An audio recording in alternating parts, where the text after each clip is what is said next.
Selamat pagi, selamat berjumpa kembali dalam pembelajaran praktikum pajak. Kali ini kita akan membahas soal UTS kemarin yang saudara telah kerjakan. Mari kita bahas sama-sama, tetapi sebelumnya kita awali dengan berdoa terlebih dahulu.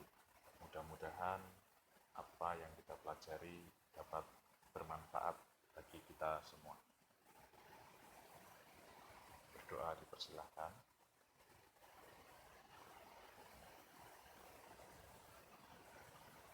Selesai. Soal UTS praktikum perpajakan kemarin sebenarnya ada 7 yang harus saudara selesaikan. Yang pertama, Anda harus menentukan berapa nilai laba rugi fiskal 2018. Kemudian hitung PPh-nya. Tentu ini adalah PPh tahunan. PPh yang dihitung dengan self-assessment system. Kemudian yang nomor 3, hitung berapa PPh yang telah dipotong atau dipungut pihak lain selama 2018. Ini adalah PPh dalam kerangka withholding system, di mana dalam 1 tahun 2018, perusahaan kita, PT ABC, ketika menerima penghasilan dari orang lain, dari pihak lain, maka pihak lain tersebut akan memotong PPh pasal bisa 22, 23, atau PPh final tergantung dari jenis transaksinya. Ini dalam kerangka PPh pemotongan pemungutan atau withholding system. Kemudian yang keempat, berapa PPh yang disetor sendiri di tahun 2018? Ini sebenarnya sudah ada di dalam detail soal di nomor 14 ya. Soal nomor 4 ini sudah ada di nomor 14. PPh yang disetor sendiri itu wujudnya adalah PPh pasal 25, angsuran pajak yang dibayarkan oleh wajib pajak setiap bulan sebagai bentuk cicilan pajak, kredit pajak. Nah, harusnya nomor 4 ini saudara benar semua ya, karena sudah ada jawabannya di detail soal poin nomor 14. Sekarang yang nomor 5, berapa PPh yang kurang atau lebih dibayar? Ini dijawab dengan nomor 2, jadi PPh-nya berapa, dikurangi nomor 3 dan 4. Ini nanti selisihnya kalau positif berarti kurang bayar, kalau negatif berarti lebih bayar. Terus, kapan disetorkan dan dilaporkan? Jika kurang bayar, disetorkan dan dilaporkan paling lambat akhir bulan ke-4, karena ini adalah wajib pajak badan. Sementara kalau seandainya terjadinya lebih bayar, berarti kapan dilaporkan? Akhir bulan ke-4 atau tanggal 30 April 2019. Nomor 7, berapakah PPh pasal 25 tahun 2019? Ini dihitung dari nomor 2 dikurangi nomor 3 terus dibagi dengan 12. Mudah sebenarnya menyelesaikan soal ini. Mari kita lihat ya. Langkah yang pertama, saudara bisa menyelesaikan soal ini adalah melihat data keuangan, data laporan laba rugi perusahaan tersebut. Kalau memang data laporan laba rugi itu belum ada, saudara harus menyusun terlebih dahulu laporan laba rugi berdasarkan PSAK, Pendataan Standar Akuntansi Keuangan atau IFRS, International Financial Reporting Standard. Nah, di sini saya menyajikan ada data penghasilan dan data beban. Data penghasilan artinya data aliran kas masuk, data beban artinya data aliran kas keluar. Ya, namanya juga perusahaan, kadang mereka hanya mencatat kas masuk dan kas keluar. Oleh sebab itu, tugas saudara sebagai akuntan menyusun terlebih dahulu data-data penghasilan dan data-data beban ini, data penerimaan dan pengeluaran kas ini, sesuai dengan PSAK. Ya, kita susun terlebih dahulu. Jadi penjualan, penghasilan jasa ini masuk membentuk laba bruto. Bunga deposito, dividen, keuntungan penjualan saham ini masuk di penghasilan lain-lain di luar kegiatan utama perusahaan. Kita harus tahu karakter perusahaan kita, PT ABC itu bagaimana. PT ABC itu bergerak dalam bidang penjualan suku cadang mobil, jasa perbengkelan, dan jasa cuci mobil. Artinya 3 kegiatan ini adalah pembentuk laba kotor. Karena ini adalah kegiatan utama. Ya, kegiatan utamanya. Kemudian nanti setelah laba kotor diperoleh, dikurangi dengan biaya, ketemunya laba operasi.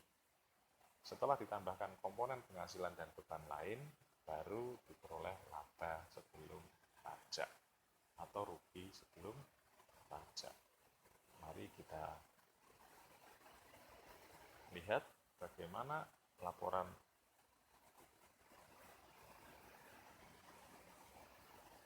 keuangannya. Nah, ini.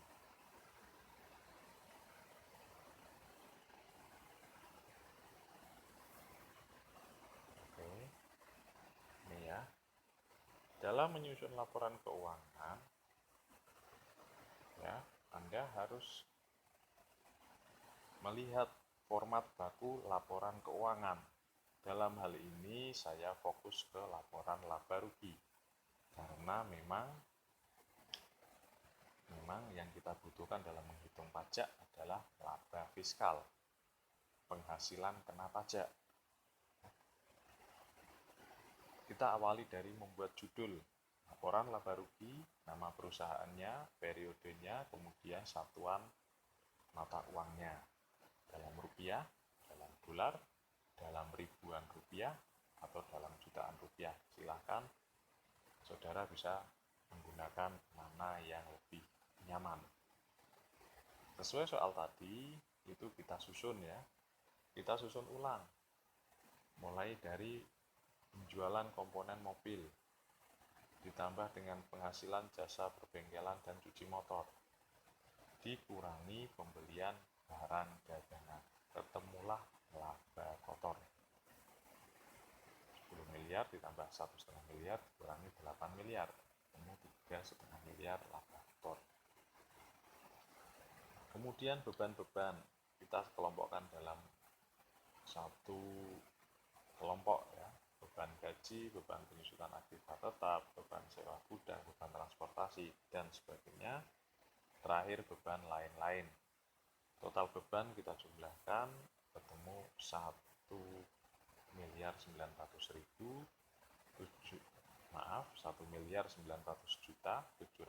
rupiah. Nah, laba kotor dikurangi dengan beban, ketemunya laba rugi operasi. Nah, di sini ketemu laba operasinya 1.599.300.000 rupiah. Selanjutnya, kelompok penghasilan dan beban lain-lain di luar kegiatan utama perusahaan. Seperti perusahaan memiliki penghasilan bunga deposito dari Bank BCA, perusahaan memperoleh dividen, perusahaan memperoleh keuntungan penjualan saham, ada kerugian penjualan aset. Ini, ketika ini sudah dikelompokkan, tinggal Jumlahkan penghasilan dan beban tadi, ketemulah total penghasilan dan beban lain-lain 590 juta. 50 juta ditambah 100 ditambah 500 juta dikurangi 60 juta. Jadi ketemunya 590 juta. Kemudian tadi laba operasi ditambah dengan penghasilan lain-lain, jadi ketemu laba sebelum pajak 2.189.300.000 rupiah. Berapa PPh-nya? Nah, kita harus menyusun laporan keuangan ini berdasarkan Undang-Undang Pajak Penghasilan. Ada perbedaan-perbedaan antara metode yang digunakan di dalam PSAK dan metode yang digunakan di dalam Undang-Undang PPh. Nah, artinya angka-angka yang ada di dalam metode PSAK ini harus dilakukan adjustment, koreksi agar sesuai dengan ketentuan Undang-Undang PPh. Nah, ini ya, jadi kita bikin versi PSAK, ada koreksi fiskal, dan endingnya adalah laporan laba rugi fiskal. Datanya dari mana? Datanya diperoleh dari informasi-informasi yang ada di dalam soal. Ya, ada nomor 1 sampai dengan nomor 14. Oke, kita mulai. Sebelum kita mulai, ada yang masih bingung dalam menyusun laporan laba rugi sesuai dengan PSAK? Kalau masih ada yang bingung, silahkan saudara mengikuti kembali kelas pengantar akuntansi mahasiswa semester 1 atau 2. Ya. Kemudian kita lanjutkan. Nomor 1. Penyerahan jasa perbengkelan dan cuci mobil diberikan kepada pelanggan-pelanggan. Ada beberapa pelanggan utama, PT Prima, PT Trans, PT Suzuka, PT Tosi, PT Hendi. Nah, ini perusahaan besar. Sehingga ketika PT Prima memberikan penghasilan kepada kita sejumlah 170 juta, tentu akan dipotong terlebih dahulu PPh pasal 23 atas jasa. Berapa tarifnya? 2%. Jadi PT Prima akan menyerahkan ke kita 170 juta dikurangi 2%. Yang 2% akan disetorkan ke kas negara. Nah, pada kondisi pelanggan-pelanggan kecil, mereka tidak melakukan pemotongan. Kenapa? Mereka tidak ditunjuk sebagai pemotong PPh pasal 23. Hanya perusahaan-perusahaan besar saja yang hanya perusahaan-perusahaan besar saja yang melakukan pemotongan PPh pasal 23 ketika mereka memberikan penghasilan. Nah, penerima penghasilan ya harus ikhlas ya, harus legowo karena memang ketentuan perpajakannya atur demikian. Oke, sehingga dari transaksi 170 juta, 230 juta, 260 juta, 230 juta, 190 juta itu kita jumlahkan.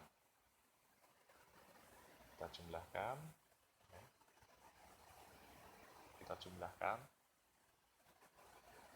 totalnya 1.080.000.000. Ini sudah dipotong PPh pasal 23 2% atau senilai 21.600.000 rupiah. Ini kita catat sebagai informasi bahwa selama 2018 perusahaan kita PT ABC sudah membayar pajak, sudah dipotong pajaknya sebesar Rp21.600.000. Yang melakukan pemotongan pajak siapa? Customer tadi. Nah, ini sebagai catatan bahwa kita sudah bayar pajak Rp21.600.000 melalui mekanisme PPh pasal 23. Oke ya, kita catat ya. Ini nanti masuk komponen soal nomor 3. Berapa PPh yang dipotong dipungut oleh pihak lain? Oke, sementara kita di situ dulu. Kembali ke soal nomor 2.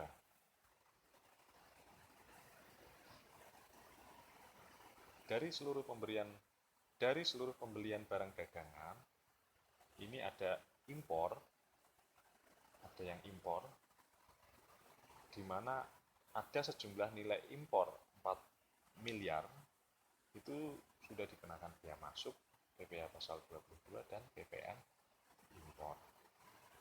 Artinya apa? Ketika impor, barang-barang yang diimpor itu bisa digunakan, bisa dipakai ketika dia sudah lunas pajak. Pajak yang di sini sudah dijelaskan, ada bea masuk, PPh pasal 22 impor dan PPN impor. Nah, fokus kita hanya di PPh pasal 22. Tarifnya berapa? Kita lihat, ternyata PT ABC memiliki angka pengenal impor. Nah, sehingga tarifnya adalah 2,5% dikalikan dengan nilai impor. Nah, catat nomor 2, PT ABC telah membayar PPh pasal 22 impor sebesar 2,5% kali nilai impor. Nilai impornya adalah 4 miliar, jadi hasilnya 100 juta. Ini kita catat lagi bahwa perusahaan kita sudah membayar juga PPh sebesar 100 juta melalui mekanisme PPh pasal 22 impor. Oke ya. Yang ketiga, di dalam gaji dan upah ada PPh pasal 21 karyawan yang dibayar perusahaan sebesar 10 juta.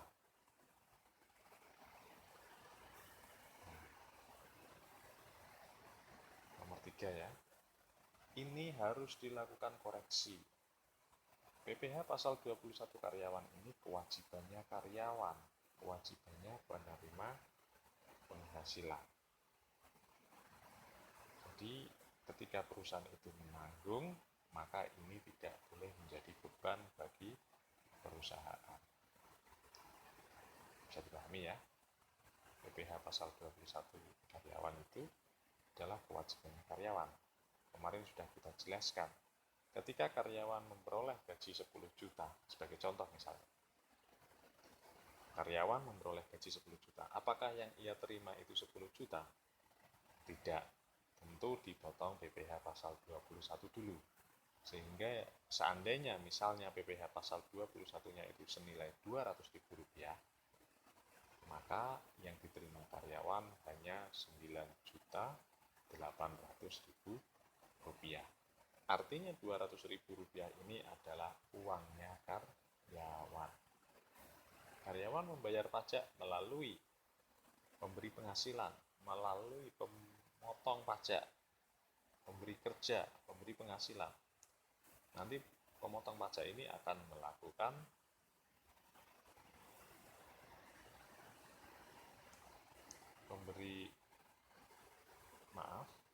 pemberi penghasilan ini akan melakukan penyetoran PPh tadi ke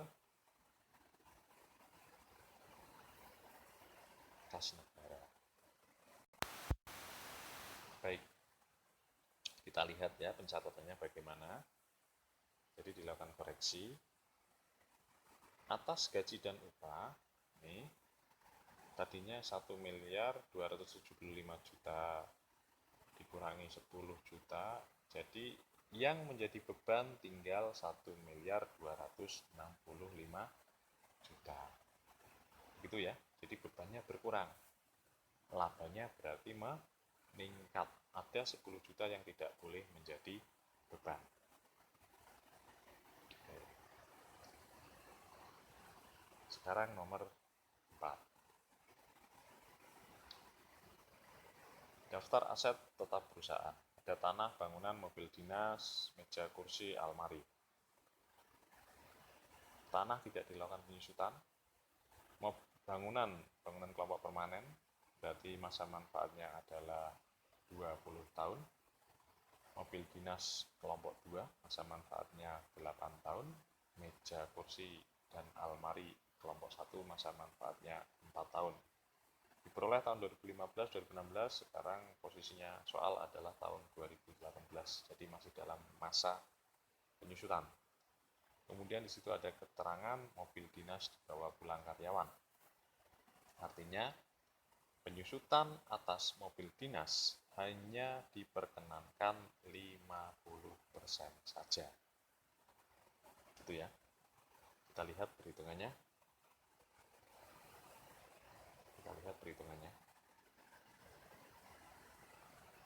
Bangunan 500 juta, kelompok permanen, masa manfaatnya 20 tahun, langsung dibagi saja ya.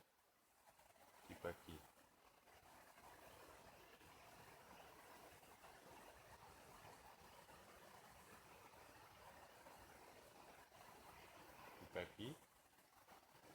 Dengan tidak memperhatikan nilai residu atau nilai residunya sama dengan 0. Ingat kembali, metode yang dibolehkan di dalam penyusutan aset tetap itu ada 2. Metode garis lurus dan saldo menurun. Jadi 500 juta ini tinggal dibagi 20, ketemunya 25 juta. Kemudian mobil senilai 2 miliar, masa manfaatnya 8 tahun atau kelompok 2. Ya. 2 miliar dibagi 8 dikali 50%, ketemunya 125 juta. Kemudian 80 juta ini apa ini? 80 juta meja kursi, masa manfaatnya 4 tahun, berarti 80 juta dibagi 4, 20 juta. Lemari rak peralatan, 40 juta dibagi 4, 10 juta. Jadi total penyusutan fiskal 180 juta rupiah. Kita lihat penyusutan menurut PSAK 250 juta. Menurut fiskal hanya boleh 180 juta. Artinya dikoreksi 70 juta. Yang boleh menjadi beban menurut Undang-Undang PPh adalah 180 juta. Jadi bebannya berkurang 70 juta. Bisa dipahami ya. Oke. Nomor 5. Sewa gudang dibayar 1 Juli 2018, masa sewa 1 tahun 1 Juli sampai dengan 30 Juni 2019. Kita lihat di 2018 itu hanya digunakan mulai Juli, Agustus, September, Oktober, November, Desember. Hanya 6 bulan. Sehingga sewa ini pun harus disesuaikan. Ya, nomor 5. Sewa selama 2018 hanya 6 bulan, sehingga koreksi 6/12. 6/12 kali beban sewa, jadi ada koreksi 15 juta. Itu ya. Sewa gudang 30 juta, yang boleh hanya 15 juta, jadi harus dikoreksi 15 juta. Oke, tidak ada pertanyaan, masih mudah. Kita lanjut ke nomor 6. Di dalam biaya transportasi ada tiket pesawat, ada akomodasi penginapan, ada biaya cuti direksi, sisanya adalah biaya transportasi yang tidak jelas dan tidak didukung dengan bukti. Nah, Yang boleh yang mana ini? Yang boleh adalah beban-beban yang terkait dengan operasional perusahaan. Ya, tiket pesawat boleh nggak? Boleh. Akomodasi penginapan? Boleh. Biaya cuti direksi? Ini adalah kepentingan individunya direksi. Biaya yang tidak ada alat buktinya, tidak didukung bukti, bagaimana? Tidak boleh menjadi beban. Jadi yang boleh hanya tiket pesawat 45 juta dan akomodasi penginapan 35 juta. 80 juta. Kita lihat transportasi dari 110 juta yang boleh menjadi beban hanya 80 juta. Yang 30 juta tidak boleh. Oke ya.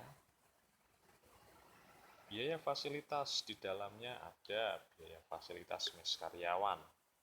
Letaknya di luar perusahaan 15 juta. Dan pemberian kepada karyawan dalam bentuk parsel lebaran senilai 10 juta. Kemudian ada lagi biaya penyediaan air minum dan perawatan toilet karyawan sebesar 15 juta. Nah, mana yang boleh? Yang boleh adalah biaya penyediaan air minum dan perawatan toilet untuk karyawan 15 juta rupiah. Yang dua di atas tidak boleh. Kenapa? Perawatan mes karyawan letaknya di luar perusahaan. Ini adalah sebenarnya kepentingan individunya karyawan. Sementara pemberian dalam bentuk natura ini tidak boleh menjadi beban. Mengapa? Karena nilainya, pertama, nilainya bagi penerima penghasilan itu tidak dapat dibebankan sebagai pembentuk penghasilan bruto. Sehingga bagi pemberi penghasilan itu tidak boleh menjadi beban yang deductible, tapi undeductible, tidak boleh menjadi biaya. Kemudian pemberian kepada karyawan dalam bentuk barang ini kenapa tidak boleh sebagai beban? Karena dapat menjadi modus dalam rangka mengurangi penghasilan kena pajak. Ya. Ini ketika penghasilan kena pajaknya berkurang, otomatis PPh-nya berkurang. Nah, ini modusnya salah satunya bisa lewat pemberian dalam bentuk barang. Pemberian ke karyawan dalam bentuk barang ini tidak boleh. Jadi yang boleh hanya 15 juta. Biaya fasilitas. Dari 40 juta hanya boleh 15 juta. Yang 25 juta tidak boleh. Nomor 8. Biaya komunikasi di dalamnya ada biaya pembayaran telepon kabel, ada biaya pembayaran pulsa telepon. Nah, yang pulsa telepon hanya boleh 50%. Jadi total biaya komunikasi hanya boleh 10 juta dan 10 juta. 20 juta. Biaya komunikasi dari 30 juta hanya boleh 20 juta. Oke ya. Nomor 9. Di dalam biaya administrasi kantor ada biaya ATK yang tidak didukung bukti senilai 4 juta. Bagaimana dengan kondisi seperti ini? Tidak ada alat buktinya, maka tidak boleh menjadi beban. Dari 45 juta biaya administrasi kantor, dikoreksi 4 juta, tinggal 41 juta. Kemudian ada denda administrasi pajak dan denda pajak daerah 5 juta. Ini juga dikoreksi. Ya, dikoreksi 5 juta. Sehingga bebannya hanya 20.750.000 rupiah. Nomor 11. Perusahaan memiliki setoran modal di PT Manjur Abadi 15%. Nah, saudara harus lihat ke bawah. Tadi di data penghasilan ada dividen PT Manjur Abadi 100 juta. kita memperoleh dividen senilai 100 juta. Kira-kira PT Manjur Abadi apakah akan memberikan penghasilan kepada perusahaan kita senilai 100 juta? Tentu saja tidak. Mengapa? Ada kewajiban pemberi penghasilan melakukan pemotongan PPh pasal 23 karena penghasilannya terkait dividen. Tarifnya berapa? Lihat kepemilikannya. Ketika kepemilikannya adalah kurang dari 25%, maka itu merupakan objek PPh pasal 23 dengan tarif 15%. Jadi tarifnya adalah 15% kali 100 juta. PPh pasal 23-nya sama dengan 15 juta. Ini kita catat sebagai informasi bahwa perusahaan kita juga sudah membayar PPh pasal 23. Ya. Yang motong siapa?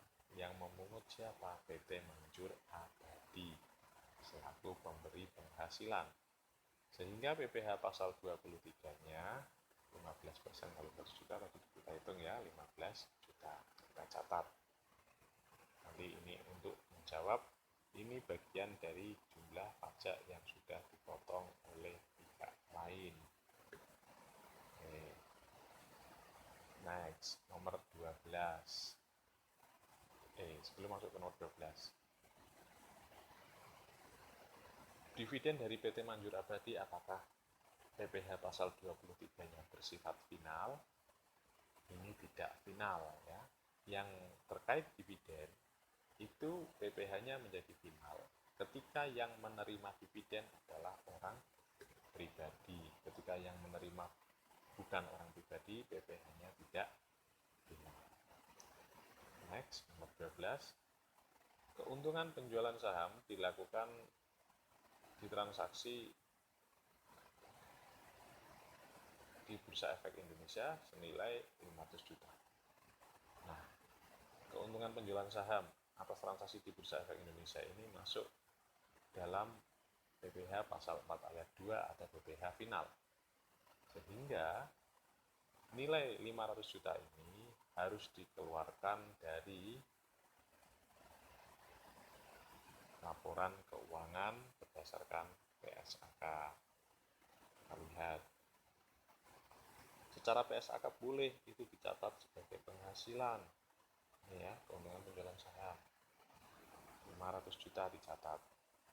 Tetapi menurut Undang-Undang PPh, atas transaksi tersebut sudah dikenakan PPh secara final sehingga tidak perlu diperhitungkan lagi karena pajaknya sudah selesai pada saat terjadinya transaksi.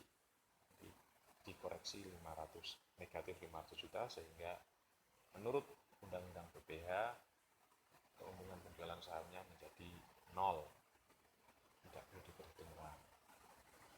Menurut PSAK ada penghasilan 500 juta, menurut Undang-Undang PPh tidak ada penghasilan atas keuntungan penjualan saham. Ini kan mengurangi penghasilan kena pajak. Ya memang begitu aturannya ya, karena sudah dikenakan PPh final. Sementara dividen PT Manjur Abadi 100 juta itu sifatnya tidak final. Jadi di laporan laba rugi fiskalnya tetap diperhitungkan 100 juta. Berikut dengan PPh-nya yang senilai 15 juta tadi. Atasnya lagi nih, bunga deposito dari BCA 50 juta. Bunga deposito, bunga bank itu masuk ranah PPh pasal 4 ayat 2 atau PPh final. Sehingga menurut Undang-Undang PPh tidak perlu diperhitungkan lagi, dilakukanlah koreksi negatif 50 juta sehingga menjadi 0 atau tidak diperhitungkan. Tahun 2017 perusahaan mengalami rugi fiskal 50 juta. Ini kita catat, nanti setelah ketemu laba fiskal Nah, rugi fiskalnya udah ketemu di 2018, rugi fiskal 2017 dapat dikompensasi 5 tahun ya. Jadi sampai 2022 rugi fiskal 50 juta ini masih dapat dikompensasikan. Oke. Berikutnya adalah daftar pembayaran angsuran BPH pasal 25 2018 totalnya 120 juta. Ini jawaban nomor 4. Berapa BPH yang dibayar sendiri? 120 juta.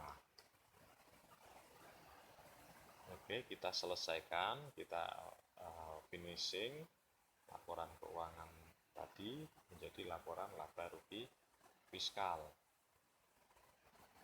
Tadi kerugian penjualan kendaraan perusahaan ini secara PSAK maupun fiskal masih dibolehkan, jadi tetap diperhitungkan ya. Sehingga total penghasilan atau beban lain-lain itu 40 juta. 100 juta dikurangi 60 juta. Nah, kita finishing dari awal. Terkait penjualan komponen mobil, penghasilan jasa, pembelian barang dagang tidak ada koreksi, artinya angka tersebut sudah sesuai dengan Undang-Undang BPH. Beban-beban, gaji, upah, penyusutan, sewa gudang, transportasi, fasilitas, komunikasi ada koreksi, kita lakukan penyesuaian. Beban listrik dan air tidak ada koreksi, jadi angkanya tetap dipakai. Beban pajak dan administrasi kantor ada koreksi. Beban asuransi dan beban lain-lain tidak ada koreksi. Total beban 1.731.700.000 rupiah. Berkurang ya, berkurang dari total beban versi PSAK. Nah, lihat laba kotor 3.500.000, laba kotor 3.500.000.000 dikurangi 1,7 miliar sehingga ada laba operasi 1.768.300.000 rupiah. Penghasilan beban lain-lain dari 590 juta cukup diperhitungkan hanya 40 juta. Ini yang bersifat tidak final. Nah, sehingga laba fiskalnya, jadi kalau PSAK itu adalah laba sebelum pajak, kalau menurut Undang-Undang PPH disebutnya sebagai laba fiskal. Ya, 1,7 miliar ditambah 40 juta, jadi 1,8 miliar, 1.808.000 juta rupiah, 300.000 rupiah. Saya ulangi, 1.808.300.000 rupiah. Ini adalah laba fiskal. Atau sekaligus menjawab soal nomor 1, laba fiskalnya itu. Oke. Kemudian tadi di dalam soal ada rugi fiskal 2017. Jadi dikompensasi dulu. Sehingga penghasilan kena pajak di 2018 1.758.300.000 rupiah. Nomor 2, PPH-nya berapa? Untuk menghitung PPH, kita harus lihat ini adalah badan. PPH badan. Kalau kita berpedoman pada pasal 31E, kita harus lihat itu pasal 31E karena itu adalah fasilitas pajak yang tanpa perlu dengan surat permohonan otomatis dijalankan ya. Bagi wajib pajak badan dengan omset sampai dengan 50 miliar, maka ada fasilitas pengurangan tarif 50%, sehingga tarif pajaknya tinggal 12,5%. Tetapi untuk bagian penghasilan kena pajak tertentu ya sampai dengan 4,8 miliar. Oke, kita cek bagaimana untuk menghitung berapa bagian yang kena fasilitas, berapa yang menggunakan tarif normal. kita harus tahu jumlah peredaran bruto perusahaan kita. Peredaran bruto adalah seluruh kas masuk, ya, mulai dari penjualan komponen mobil, penghasilan jasa, bunga deposito, dividen, keuntungan penjualan saham. Baik yang final maupun tidak final ini digabung, itulah penerimaan bruto, peredaran bruto. Jadi totalnya 12 miliar 150 juta rupiah. Persis seperti di soal, ya. Jadi seluruh data penghasilan ini adalah penghasilan bruto, ya.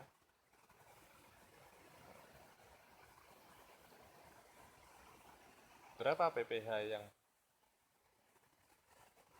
berapa penghasilan kena pajak yang bisa menggunakan tarif PPh dengan fasilitas atau dengan tarif 12,5%. Rumusnya 4,8 miliar dibagi total penghasilan bruto dikali dengan penghasilan kena pajaknya 1 miliar 758 juta 300 ribu rupiah. Ya, hasilnya adalah 694 juta 637.037 rupiah. Ini kalikan 12,5%.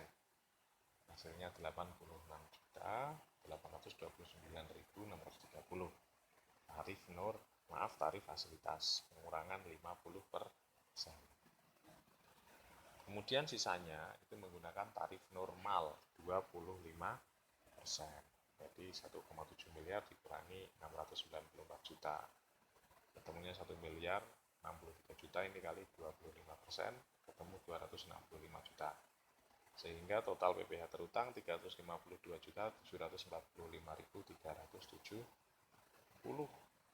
Ini taruh di sini ya. Inilah soal nomor 2 PPh tahun 2018. Sehingga laba setelah pajaknya 1.336.554.630 rupiah. Nah, yang dihadirkan ke masyarakat, yang disajikan ke stakeholder itu adalah komponen laporan laba rugi yang disusun berdasarkan PSAK.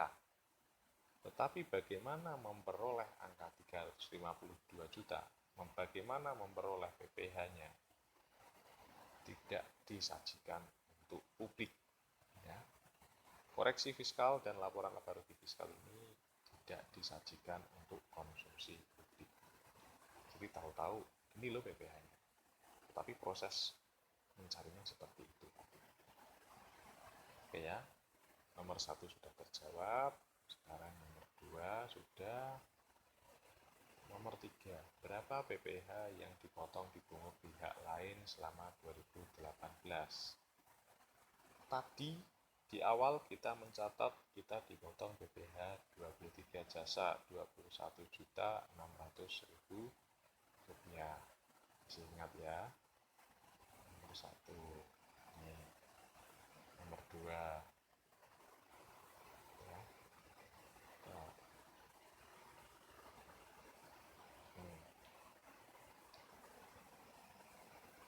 Kemudian kita juga sudah membayar PPh pasal 22 impor 100 juta, tadi sudah kita tunjukkan. Kemudian kita juga sudah dipotong PPh pasal 23 atas dividen sebesar 15 juta rupiah. Sehingga total PPh yang dipotong atau dipungut pihak lain itu 136 juta 600.000 rupiah. Ini jawaban nomor 3. Soal keempat, PPh yang dibayar sendiri atau PPh pasal 25, 120 juta. Ini harus benar semua ini harusnya. Karena jawabannya sudah ada di soal.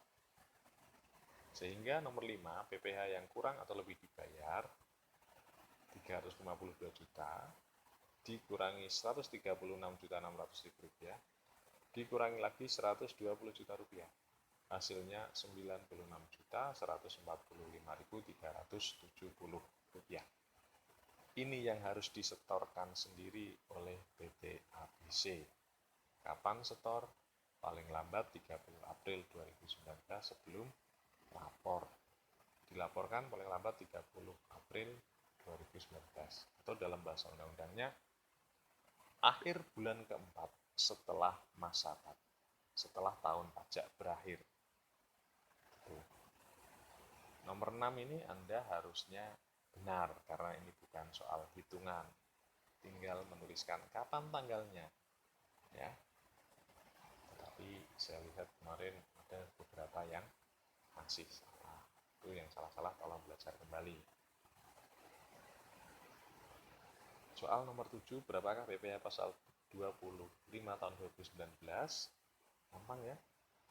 352 juta PPh-nya dikurangi PPh yang dipotong pihak lain 136.600.000 dibagi 12.